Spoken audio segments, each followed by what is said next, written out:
তো গাইজ জামাই ষষ্ঠী উপলক্ষে মামার বাড়িতে গিয়ে দুপুরের ভুঁড়িভোজ ও ঘুমটা সেরে চোখে মুখে ঠান্ডা জল দিয়ে প্রকৃতির অপরূপ সুন্দর আবহাওয়া উপভোগ করতে করতে চললাম আমি আর বোন মিলে গাছের জাম পাড়তে। বোন জাম নেওয়ার জন্য মগ নিয়েছে, এদিকে গাছের গোড়াটা পচা খারাপ, জামগুলো ঝাঁটা দিয়ে ঝাঁট দিয়ে দিচ্ছে। তো এখন আমি এই গাছটার ওপরে উঠবো। গাছে ওঠার জন্য বোন মই লাগিয়ে দিয়েছিল গাছে। এখন আমি এই মই চড়ে গাছে উঠতে থাকি। তো এখন আমি গাছে উঠে গেছি। গাছে উঠতে হাতের কাছে বড় বড় জাম ঝুলছিল। লোভ সামলাতে না পেরে একটা জাম মুখের মধ্যে সেঁটে দিলাম। জামটা ছিল বেশ বড় ও মিষ্টি।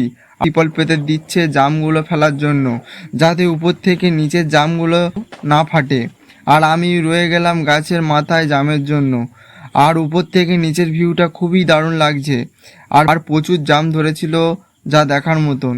তারপর জাম পেড়ে গাছে থেকে নেমে আসলাম। নিচে এসে দেখলাম প্রচুর জাম পড়ে রয়েছে, সেগুলো এই মগের মধ্যে তুলে নেব।